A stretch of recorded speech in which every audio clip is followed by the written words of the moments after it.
Hello, Tutor Claudia. My name is Catalina Alvarez, and this is my video presentation. I'm going to share it with you in this moment.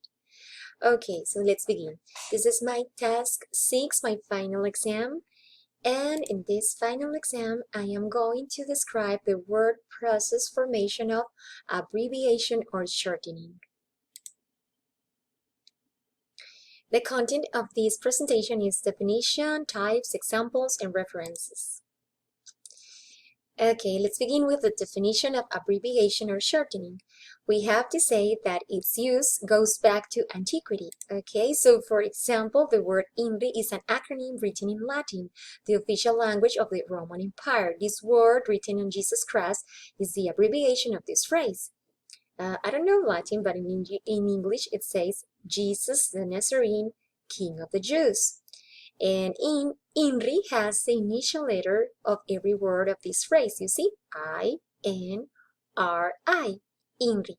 Okay, this is an example of abbreviation or shortening. In this case, INRI is an acronym. And in these modern times, its use has increased. And it is because of two reasons. The first reason is because there is a need of new vocabulary for new concepts in medicine, science, and technology. So that is one of the reasons, and the second reason it is because of the proliferation of the social networks and websites where people want to speak very fast, and text send much information but in just a few words or just a few letters. Okay, so that's the reason abbreviation or shortening has increased its use. Okay, so what is abbreviation or shortening? I'm going to show you here. It consists on an abbreviatory mechanism to obtain new words or renaming, giving more efficient labels or familiarity to existing concepts. Okay, so we have three types of abbreviation. I'm going to show you the differences and why I have, for example, I have clipping here and acronyms and initialisms in this another space because clipping comes from a single word. In clipping, we take a single word or lexeme and we abbreviate that single word. But in acronyms or initialisms, we have a multi-word sequence or a phrase or a long name, and then we shorten that long name or long phrase, but in this case we have multi-word sequences. In clipping it's just a word. Let's see. Clipping. Okay, clipping. Clipping shortens a simple or complex lexeme or word. It shortens a simple or complex lexeme to 1, 2, or 3 syllables. It abbreviates a word to one of its parts, so there is a loss of phonetic material, of course, but the word retains the same meaning. Okay, there are different kinds of clipping. We have there are a lot.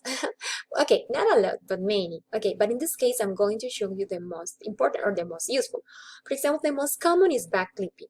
What is back clipping? Back clipping is when we delete the last part of the word. We have a word and we delete the last part. Okay, so in that case, we say that is back clipping. Examples of back clipping.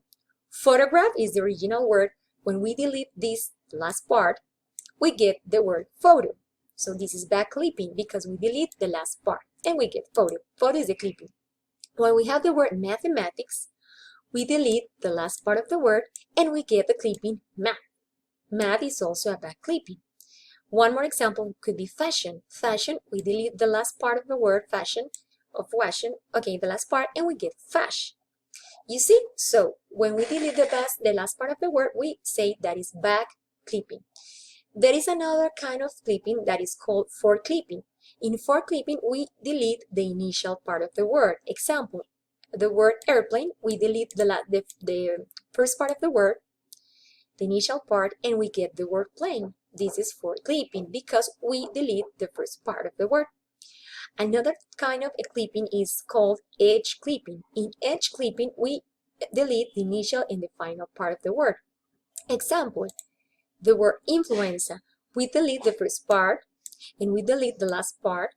So it is called edge clipping or ambi-clipping, because we delete the two parts of the word, the first part and the second part, and we get the word flu. So we can say influenza or we can say flu. You see, that is an edge clipping. Another kind of clipping is mid clipping. This is the rarest, but it does exist. In mid clipping, we erase the middle part of the word. You see, it's very strange, but that is the word. That is the way it works. Okay, so for example, we have the word anorexia. Anorexia, we delete the middle part of the word and we get ana. So ana is the clipping. It's very strange, but that is the clipping. So this is mid clipping. So don't forget, these are different kinds of clipping. These are very important. Okay, they have a very important use because a lot of time we use and we see this kind of words, and you see they are very useful. There is a little note here: clipping is not a graphic abbreviation, so don't forget that.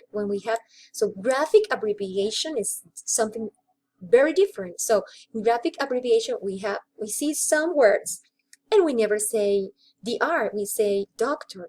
So graphic abbreviation is not clipping. So don't forget that, because sometimes we can maybe understand that it's the same thing. No, but graphic abbreviation is something totally different. Okay, so let's continue because I have many things to say, so I need to do it faster.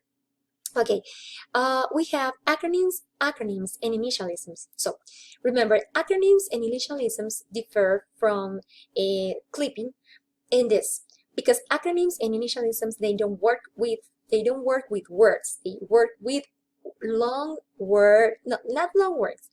They work with long names or long phrases or long titles or multi-word sequences. So they never work with just a word. Clipping always works with a word. In this case, acronyms work with phrases or long names. Okay. They create, for example, in acronyms, they create new words. New words that are so commonly used at the point that maybe we can forget that is not a word, okay, it's a word, but it comes from a long sentence. For example, the word scuba. Scuba for us is a normal word, but it's not that is a word, but it comes from a long sentence that is self-contained underwater breathing apparatus. You see, it's a very long term, but we only say scuba. So that is an acronym. They are very useful. And in this case, we always pronounce words.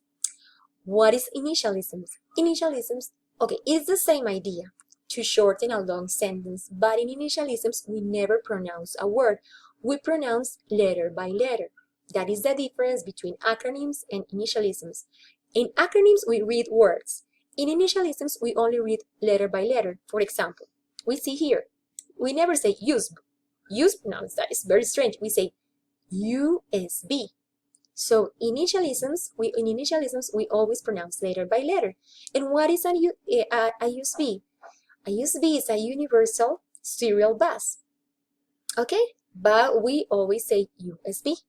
Okay, those are initialisms. Let's see some examples about this in classification. I want to clarify that in the second part, I have the best examples, because in the third part, I have more examples, but the most common ones are here. Okay, those in third part are extra examples. Okay, so classification of acronyms and initialisms. Okay, the most important, I think there are two most common types of acronyms and initialisms. Okay, the most common ones are non-elliptic and elliptic acronyms or initialism. Okay, non-elliptic acronyms or initialisms, they retain all the initial letters of the words, all the initial letters of the words from the original phrase. So they don't omit any word. They retain all the words. Example, UNICEF, that is United Nations International Children Emergency Fund. You see, these letters every letter is here in UNICEF. Every letter is here. So you see, you pronounce, okay, you say UNICEF, and it has every letter from the original sentence or phrase or a topic or title, okay? In this case, they have all their letters. The same happens with non-elliptic initialisms. You see here, they have, for example, the word DVD. That's very common. You see, DVD. Okay, it has all the letters, all the initial letters, of course. So they are called non-elliptic. We say elliptic, that is something very different. It is because, well, it happens when we don't retain, all the letters. For example, we omit an article or a conjunction or a preposition. When we omit this kind of little, it's a little part of the original sentence, but when we omit a little part or a little word, we call that elliptic acronym because we don't retain all the initial letters. We maybe omit a little part of it, of the original sentence. Example, UNESCO. Okay, for example, the UNESCO, we have United Nations Educational, Scientific, and Cultural Organization. And, you see, we have in here, but we don't have it here. That's the reason it is an elliptic acronym. Or a very common word, for example, the FBI. FBI, the original is Federal Bureau of Investigation. And you see here, we omit the preposition of. That's the reason FBI is an elliptic initialism. So don't forget that. Okay, so let's do it very fast. And this is the third part. I have more examples, but remember, these are extra examples because the most common examples are in the second part. For me, the most important for me, it has a table. It's like the table 1 from the Mattiello 2013. In this part of this table, we can see the back clipping, the fore clipping, edge clipping, mid clipping, and 2 more. Random clipping and suffixed clipping. You see, more kinds of clippings. And in this last part, table 2, we have examples with acronyms and initialisms. As you can see here, the non-elliptic and elliptic, the ones that that I described in the second part. But there are a lot more. You can see a lot more acronyms and initialisms. Okay, but this is like an extra example because the most common one are the first ones. Okay, so you see here more examples, and I don't have more time to like describe all of them, but this is like an idea, general idea, but the most important, non-elliptic and elliptic acronyms and initialisms. Okay, so this is a very important thing. It says, I get it from my references. So I got it from my references. Acronyms are shortened versions of words and phrases that help speed up our communication. So with acronyms, we speed up our communication. That is true. It says initialism act in the same way. Okay. But before you use any type of abbreviation, consider your audience. Are you writing something formal or informal? Will everyone understand the meaning of your abbreviated word or letters? I really like this because there is excellent that abbreviation or shortening exists, and this kind of word formation process exists. It's perfect. We can use it, but we have to think before using them. Okay, we have to think what is your, for example, about the context or about the audience we have, and this is very important. So I really like this. This was taken from my references, one of those. And these are my references, 3 references here. And tutor Claudia, thanks a lot. This is a pre-presentation. This is a video presentation. Thanks a lot for watching. Thanks a lot for all your help during this course. Bye-bye. God bless you, tutor. Thanks a lot.